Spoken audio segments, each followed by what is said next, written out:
दोस्तों नमस्कार, मैं ताराचंद सैनी एडवोकेट कानून से समाधान यूट्यूब चैनल पर आपका स्वागत करता हूं। दोस्तों, अभी कुछ समय पूर्व राजस्थान हाईकोर्ट की एकल पीठ ने एक निर्णय दिया और उसमें कहा कि विवाहित बेटी पिता के घर का हिस्सा नहीं है, वह पति के घर का हिस्सा है। इस कथन को उन्होंने कहा कि यह पुरानी धारणा और पुरानी मानसिकता का प्रतीक है। विवाहित बेटी पिता के घर का हिस्सा है और वह बेटे के समान ही सब प्रकार के दायित्व को वहन करती है और पुत्री सभी प्रकार के अधिकार प्राप्त करने का हक रखती है। दोस्तों, इस मामले में किस वजह से न्यायालय को ये फाइंडिंग देनी पड़ी, इस पर हम चर्चा करेंगे।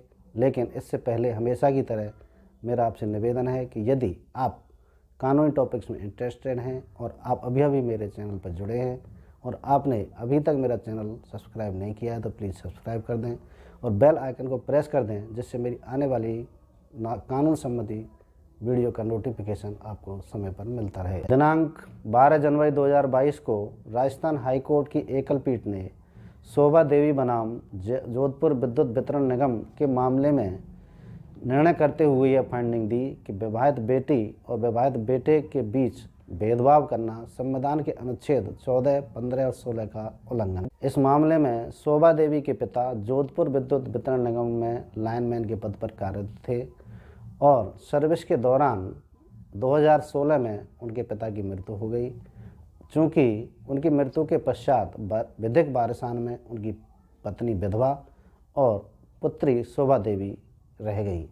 शोभा देवी ने अनुकंपा नियुक्ति के लिए विभाग के समक्ष आवेदन किया और विभाग ने इस आवेदन को इस आधार पर खारिज कर कि अनुकंपा नियुक्ति के विनियम 2016 में बेटी को आश्रितों के रूप में नहीं माना गया है, इसलिए पुत्री को अनुकंपा नियुक्ति प्रदान नहीं की जा सकती। और विभाग के इस निर्णय के खिलाफ शोभा देवी ने राजस्थान हाईकोर्ट में याचिका पेश की और याचिका का निर्णय करते हुए न्यायालय ने कहा कि जब पुत्री विवाह के पश्चात पिता और माता के भरण पोषण के उत्तरदायित्व रखती है और सभी प्रकार के वह कार्य करने के लिए दायित्वाधीन मानी गई है कानून के अनुसार, तो इस प्रकार के मामले में अनुकंपा नियुक्ति के मामले में पुत्री यानी कि विवाहित पुत्री और विवाहित बेटे के बीच में जो भेदभाव किया जा रहा है वो संविधान के अनुच्छेद 14, 15, 3 और 16 का सरासर उल्लंघन है।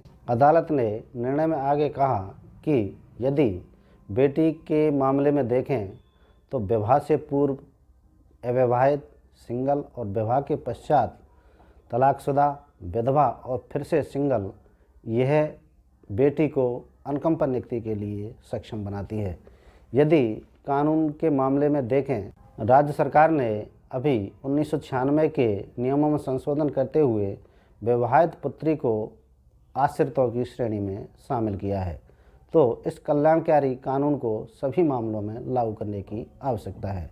तो दोस्तों, न्यायालय ने स्पष्ट फाइंडिंग देते हुए कहा कि बेटी और विवाहित बेटी, बेटे और विवाहित बेटे में किसी प्रकार का भेदभाव किया जाना मनमाना और अन्यायपूर्ण है। इसलिए इस मामले में बेटी को अनुकंपा नियुक्ति के योग्य माना। तो दोस्तों, बेटी को जब आश्रित मान लिया गया है तो सभी प्रकार के मामलों में उसको पिता के उत्तरदायित्व और पिता के अधिकारों के दायित्वाधीन मानना चाहिए। तो दोस्तों, यह जानकारी आपके लिए उपयोगी साबित होगी। यदि मेरा वीडियो अच्छा लगा हो तो प्लीज़ लाइक करें, शेयर करें।